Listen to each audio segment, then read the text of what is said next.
국민 소환제가 주목받고 있습니다. 정치 불신이 커질수록 국민 소환제에 대한 요구도 커집니다.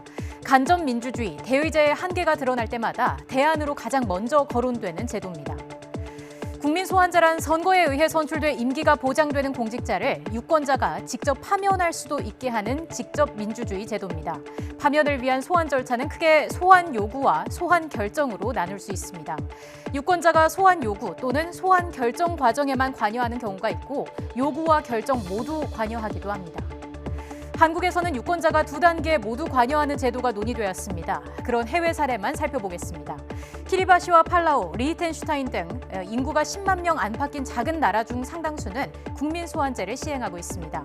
이들을 포함해서 전 세계적으로 11개 국가만 소환 요구와 결정에 유권자가 모두 관여하는 국민 소환제를 채택하고 있습니다.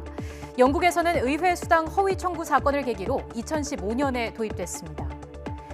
우리나라의 경우 4.19 이후 도입 논의가 있었지만 5.16 군사 쿠데타로 좌절됐습니다. 이후 참여정부 때 지자체 단체장과 지방의원을 소환하는 주민소환제만 도입돼 시행 중입니다. 국민은 국회의원도 소환할 수 있어야 한다. 정부의 입장입니다. 지난해 3월 정부가 국회에 제출한 헌법 개정안 45조 2항에 국민소환제가 명시됐습니다.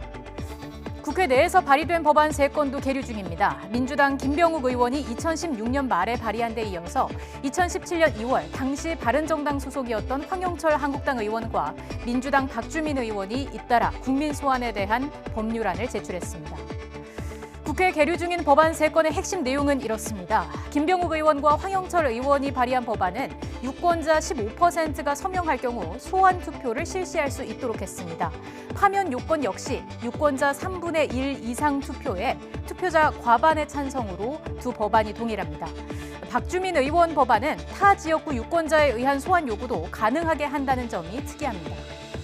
민주평화당도 법안을 만들겠다고 밝혔습니다. 여론조사를 할 때마다 80% 안팎의 찬성률이 나오는 데다가 최근에는 청와대 국민청원과 이에 대한 호응 등으로 국민소환제 도입 요구가 구체화하고 있습니다. 총선을 앞두고 유권자의 요구가 더 강해질 경우 정치권이 이를 거부하기 어려울 것이라는 전망이 나옵니다.